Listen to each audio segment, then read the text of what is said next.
Grandes Doutrinas Bíblicas, capítulo 22. O Senhor Jesus Cristo.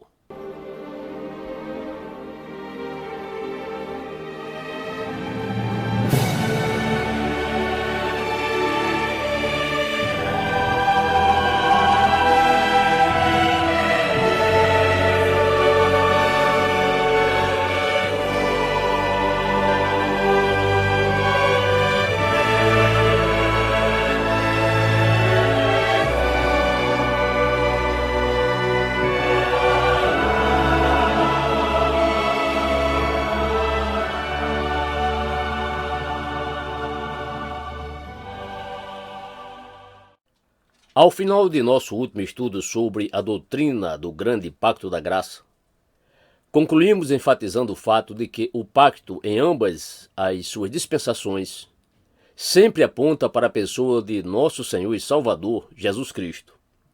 E assim chegamos agora à nossa consideração da doutrina concernente a Ele. Embora este não seja obviamente o ponto de partida da doutrina bíblica, é certamente seu centro. A verdade concernente ao Senhor Jesus Cristo é o central e o mais estupendo fato na história da redenção.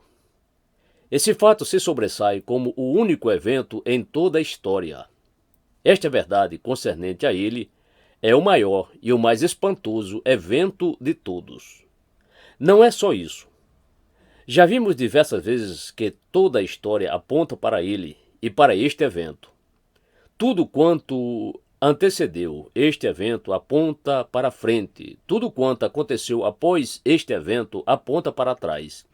É deveras o ponto decisivo da história. Isso é reconhecido certamente no caso de nosso calendário. Ao dividir a história em antes de Cristo, AC, e depois de Cristo, DC, pagamos tributo ao fato de que isso é indubitavelmente o evento central e mais importante que já ocorreu. E assim somos compelidos, por diversas razões, a considerar esta doutrina. A Bíblia mesma o faz sobejamente claro que toda a essência da posição cristã é dependente da pessoa do Senhor Jesus Cristo. Ora, essa é uma das muitas formas pelas quais vocês podem evocar a diferença do cristianismo. Este é o elemento que separa a fé cristã de todas as demais religiões. Seus fundadores, ainda que importantes, não são absolutamente essenciais a elas. Se Buda jamais tiver existido, ainda poderíamos ter o budismo. Se Maomé jamais tiver vivido, ainda poderíamos ter o islamismo. Nas demais religiões, o ensino é que importa, e a pessoa não é essencial. As demais pessoas o poderiam ter realizado igualmente bem, e o ensino permaneceria o mesmo. Mas isso não é o que sucede com a fé cristã. O cristianismo, como se tem salientado a miúde, é o próprio Cristo. Ele não é apenas central, ele é absolutamente vital. Temos, pois, de cuidar para que nos preocupemos primária e invariavelmente com ele. Aqui está algo que terei, evidentemente, de enfatizar com frequência, mas a pedra de toque da profissão de fé cristã de alguém é, necessariamente, aquela de uma relação pessoal com o Senhor Jesus Cristo.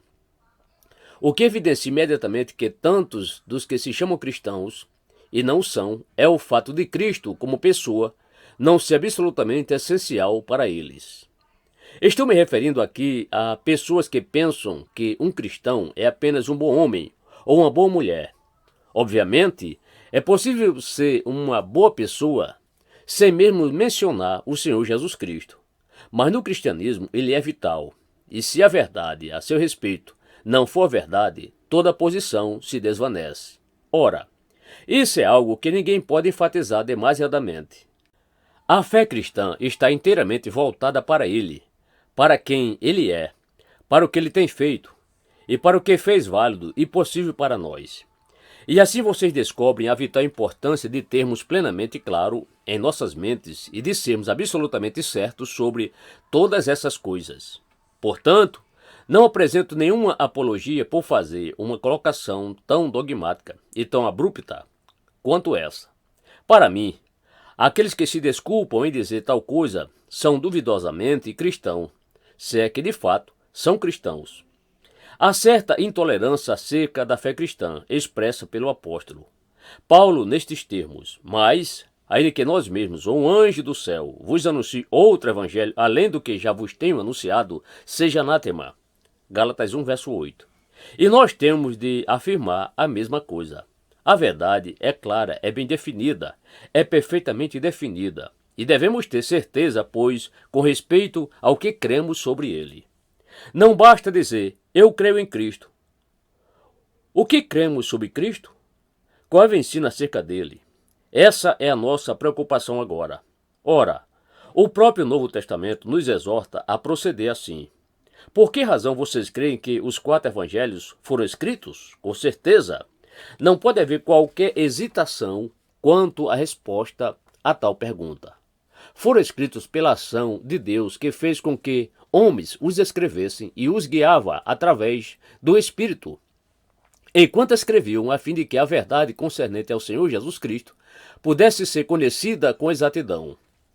Toda espécie de histórias falsas se tornaram correntes no primeiro século. Surgiram evangelhos apócrifos e neles muitas coisas lhe foram atribuídas, e foi registrado ter ele feito e dito coisas que jamais aconteceram.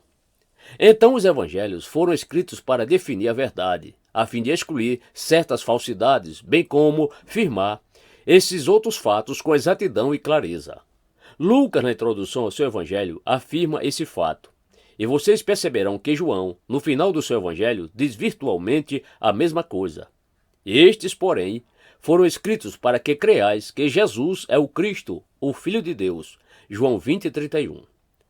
Mas não são só os evangelhos que nos dizem isso. Há também diversas seções nas demais partes do Novo Testamento que especificamente fazem a mesma sugestão. Tome, por exemplo, a primeira epístola de João. Por que foi ela escrita? Ora, indubitavelmente, por uma razão maior, isto é, para neutralizar o falso ensino que era corrente, o ensino que negava que Jesus Cristo viera em carne, aquela falsa doutrina do docetismo. E por isso não faça apologia por chamar sua atenção não só para esta doutrina, mas também para definir com clareza uma série de coisas e realçar uma série de erros que devemos descartar. Permita-me também adverti-los antes de prosseguirmos de que não estamos tratando apenas de um grande e misterioso tema, porém daquele que faz exigência de nós, de nossa reflexão e de nossa atenção. Mas ele é essencial e desejo muito tratar do caso de alguém que talvez esteja pensando: bem, realmente, não tenho muito tempo para interessar-me por doutrina como esta. Não passo de um simples crente no Senhor Jesus Cristo. Se vocês assumem essa posição, então se tornam completamente antibíblicos. Foi em virtude de tais cristãos simplórios estarem prontos a crer em falsos mestres e de fato criam neles, que tantas das epístolas tiveram que ser escritas, com suas severas advertências contra o terrível perigo para a alma de crer nesses ensinos errôneos e falsas ideias concernentes a nosso Senhor e Salvador Jesus Cristo. Não basta dizer, eu creio em Jesus Cristo. O Novo Testamento lhes dirige perguntas quando vocês assim se expressam. Ele lhes pergunta, o que vocês creem sobre ele? Ele é apenas homem? Ele é apenas Deus? Ele realmente veio em carne ou não? O que ele fez? Qual é o significado de sua morte? O Novo Testamento se preocupa com definições, e não há nada, eu afirmo, que está mais afastado de seu ensino do que dizer, está tudo bem, desde que você creia no Senhor Jesus Cristo, não importa tanto o que você diz em detalhe. O detalhe, como espero mostrar-lhes, é importantíssimo e absolutamente vital. Além do mais, não somente é tudo isso declarado no Novo Testamento, mas se vocês leem a história subsequente da Igreja Cristã, então descobrirão que nos primeiros 3 ou 4 séculos as heresias invadiram continuamente a Igreja, e ela teve que reunir-se para definir ou rejeitar certas ideias. Por isso, várias discussões e concílios foram realizados, os quais se viram amplamente comprometidos em salvaguardar esta grande e central doutrina da pessoa do Senhor Jesus Cristo. Portanto, é mistério que estudemos as doutrinas à medida que valorizamos nossas almas e nossa salvação e, ao mesmo tempo, devemos cultivar o desejo de ser esclarecidos em nossas concepções, bem como de ser capazes de apresentar aos outros a razão da esperança que há em nós. 1 Pedro 3, verso 15. Então, quais são as declarações gerais formuladas pela Bíblia concernentes a esta pessoa? O que ela nos diz sobre Cristo quando focaliza a atenção sobre ele e nos compele a considerá-lo? Primeiramente, ela nos diz que o Senhor Jesus Cristo é o cumprimento de todas as profecias e promessas do Velho Testamento. A grande afirmação central disso se encontra em 2 Coríntios 1, verso 20. Porque todas quantas promessas há de Deus são nele sim, e por ele o amém, para a glória de Deus por nós.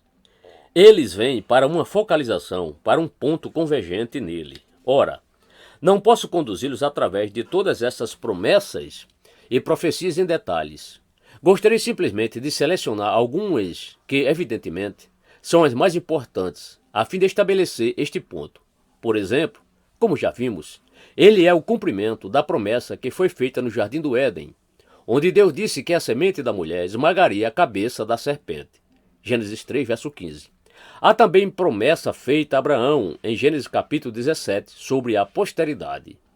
Paulo se refere a esse fato em Gálatas 3,16. Ora, as promessas foram feitas a Abraão e a sua posteridade. Não diz e as posteridades, como falando de muitas, mas como de uma só, e a tua posteridade, que é Cristo. Ora, já consideramos esse fato, portanto, olhemos também para algumas outras promessas e profecias que ainda não consideramos. Tomem, por exemplo, a promessa feita em Gênesis 49:10.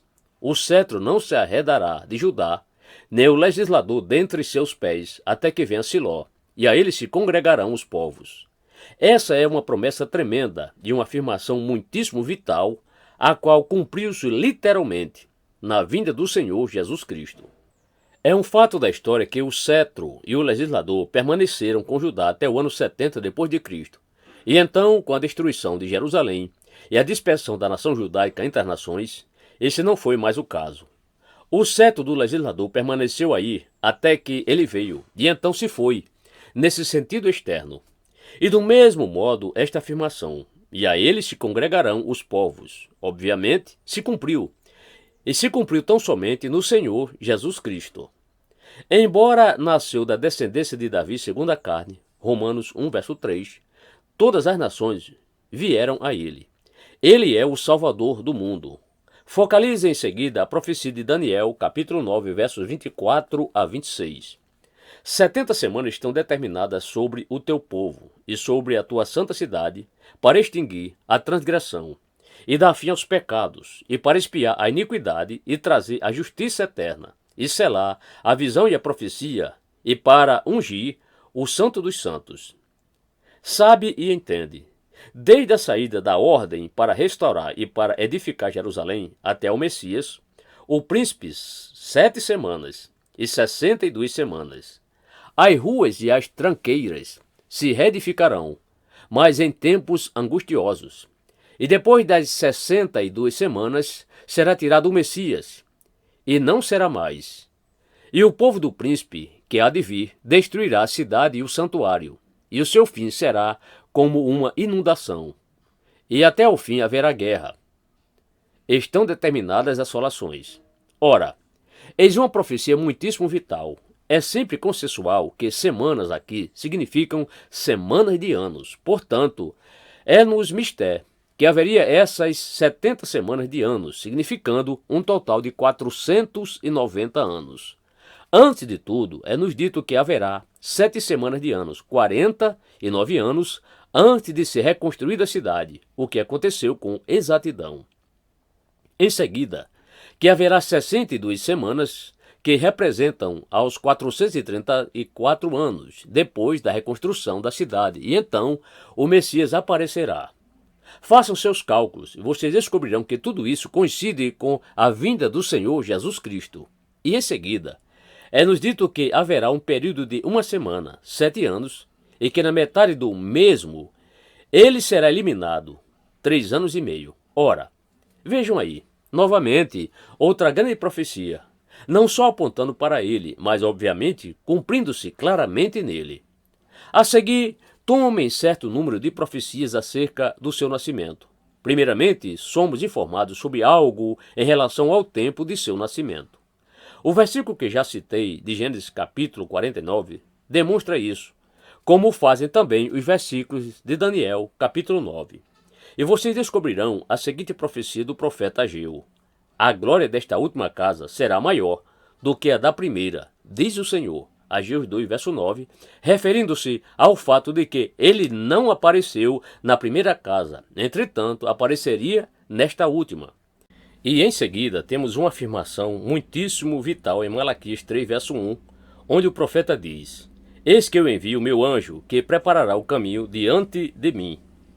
E de repente virá ao seu templo o Senhor, a quem vós buscais, o anjo do concerto, a quem vós desejais. Eis que vem, diz o Senhor dos Exércitos. Isso é muito importante e farei a ele nova referência mais adiante.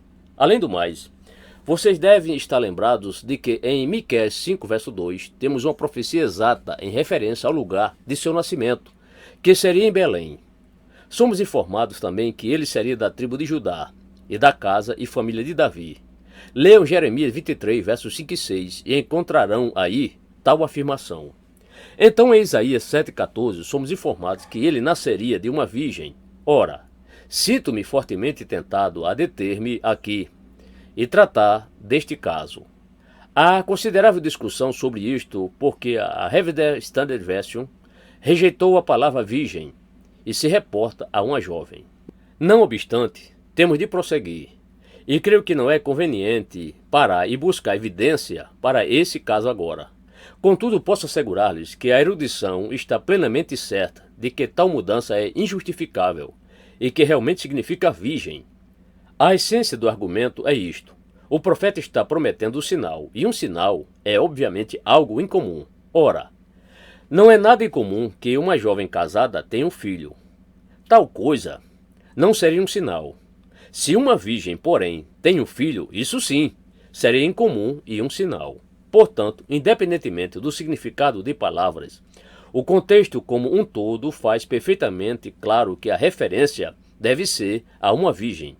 Além do mais, se vocês creem que as Escrituras são inspiradas, e já concordamos nisso desde o princípio, então não temos nenhum problema, porque somos informados especificamente em Mateus 1, 22 e 23 que esse versículo de Isaías, na verdade, era uma profecia que Nosso Senhor nasceria de uma virgem. Retornaremos a esse fato numa preleção subsequente. Mais uma vez, Malaquias 3, verso 1 afirma que ele seria precedido por um precursor. E sabemos que Nosso Senhor foi precedido por João Batista. E assim, todas essas profecias e ainda outras se cumprem no Senhor Jesus Cristo. E o que é ainda mais interessante, não só se cumpriram nele, mas também jamais poderiam ser cumpridas em mais ninguém. Ora, isso é muitíssimo importante no caso de vocês terem de discutir este tema com um judeu, porque o fato é que as genealogias das tribos e das famílias se perderam. Isso significa que no futuro não será possível estabelecer que a reivindicação de alguém ser o Messias realmente o seja. Nenhuma genealogia pode mais ser delineada na forma como foi delineada no caso de Nosso Senhor e Salvador Jesus Cristo. Agora, porém, focalizemos uma série de profecias que iriam salientar as características do Messias quando ele viesse. Somos informados que ele será um rei e o conquistador de um império universal. O Salmo 2, verso 6, Salmo 45, Isaías 9, versos 6 e 7, todos fazem tal alusão. E, todavia, o mais extraordinário é que ele não só será rei e conquistador, mas será também desprezado e rejeitado dos homens, homem de dores e experimentado nos trabalhos. Isaías 53, verso 3. E foi em razão de não compreenderem essas duas coisas que seus compatriotas não o reconheceram quando ele veio. Estava aguardando apenas um rei. Haviam olvidado esses outros aspectos. A profecia, porém, faz uma conjunção de ambas essas coisas, e Nosso Senhor também o faz. A profecia também nos informa que ele seria luz para os gentios, algo assustador para ser dito aos judeus. Mas isso foi dito muitas vezes na profecia de Isaías, nos capítulos 42, verso 6 e 60, verso 3, bem como em outros lugares. Somos igualmente informados em Isaías capítulo 53 de que sua morte seria vicária. E quando chegarmos à abordagem da doutrina da expiação, veremos que ela foi vicária e substitutiva. Somos informados que ele entraria na cidade de Jerusalém montando um jumentinho, Zacarias 9, verso 9, e vocês se lembram de como isso se cumpriu.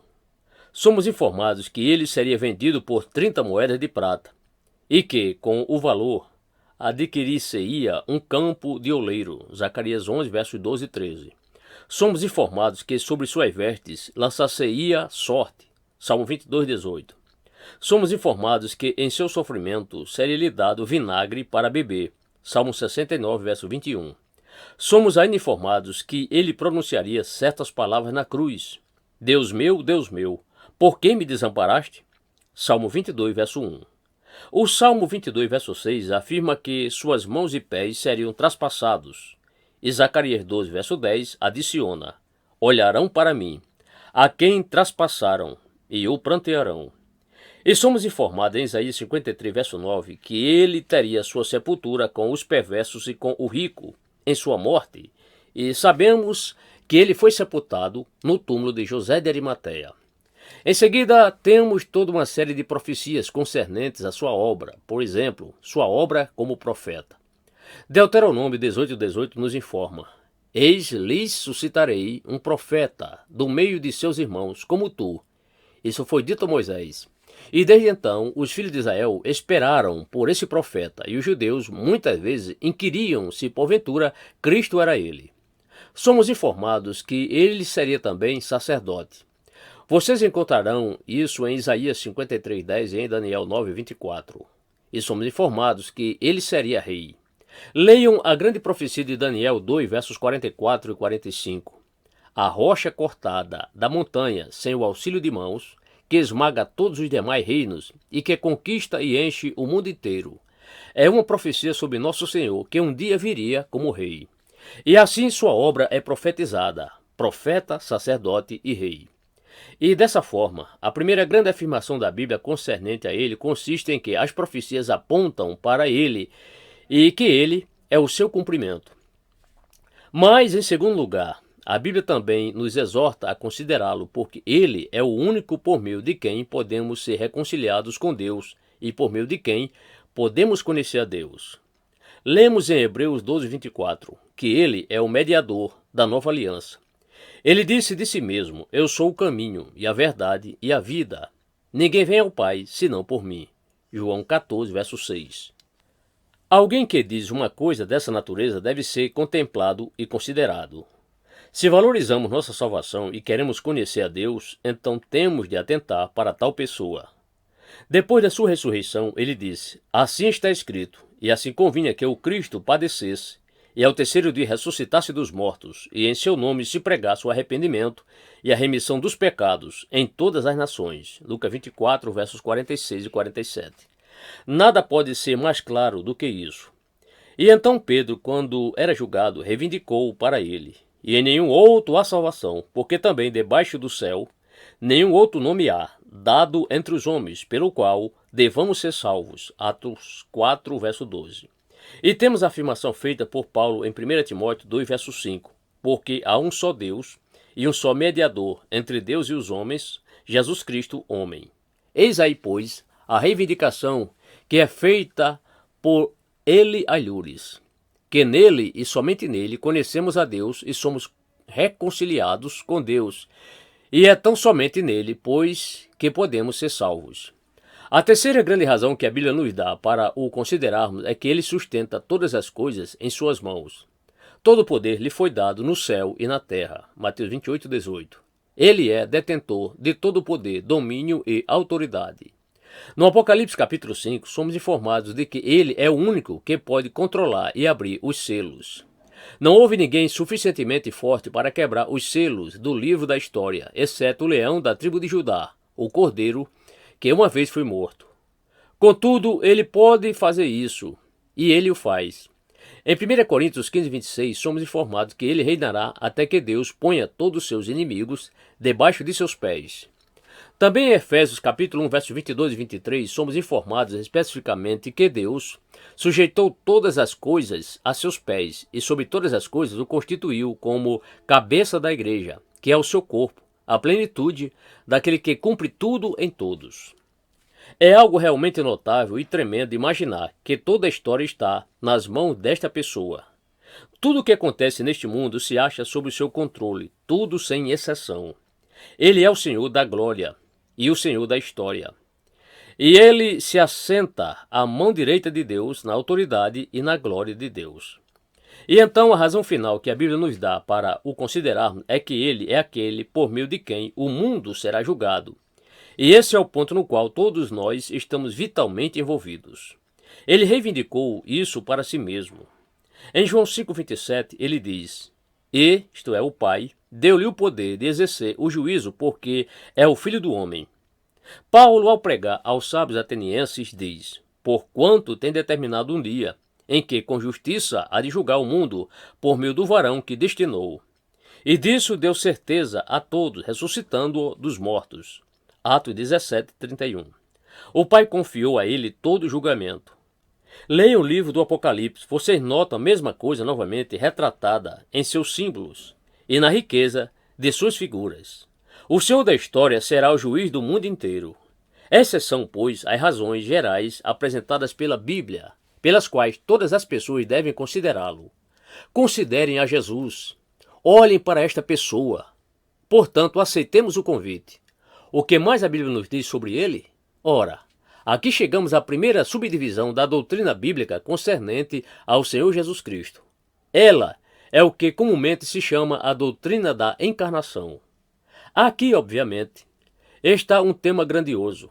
Estabeleçamos, primeiramente, alguns dos princípios gerais. Aqui chegamos ao maior mistério de todos os tempos, o mistério pelo qual somos informados que o Verbo se fez carne e habitou, isto é, tabernaculou entre nós. João 1, verso 14. O apóstolo Paulo declara a mesma verdade em 1 Timóteo 3,16, nestas grandes palavras. E, sem dúvida alguma, grande é o mistério da piedade. Aquele que se manifestou em carne, foi justificado em espírito, visto dos anjos, pregado aos gentios, crido no mundo e recebido acima na glória. Ora, na doutrina da encarnação, nos preocupamos, naturalmente, com a primeira parte dessa afirmação. Grande é o mistério da piedade. Aquele, isto é, Deus, que se manifestou em carne. Portanto, o que significa isso? Deixe-me apenas apresentar-lhes uma definição neste ponto, e então, em nosso próximo estudo, o consideraremos bem detalhadamente. Sejamos, porém, bem claros sobre a afirmação compreensiva, ou seja, que o eterno Filho de Deus tomou sobre si, ou tomou para si mesmo, a natureza humana. Notem bem o que estou dizendo. Não estou dizendo que, quando Jesus de Nazaré nasceu em Belém, um novo personagem veio à existência. Tal coisa não é verdadeira. Essa é pura heresia. A doutrina da encarnação afirma que a eterna segunda pessoa da bendita Trindade entrou no mundo e no mundo, tomou para si a natureza humana, nasceu como um bebê, viveu a vida como homem e apareceu em semelhança de carne pecaminosa. Romanos 8, verso 3. Ora, aqui estou fazendo a mais vital afirmação de todas. Espero continuar dividindo-a para mostrar-lhes a importância de fazer tal afirmação e salvaguardá-la contra vários erros. Mas a essência da afirmação é que aquele que nasceu não veio à existência, não começou sua existência como pessoa. Não.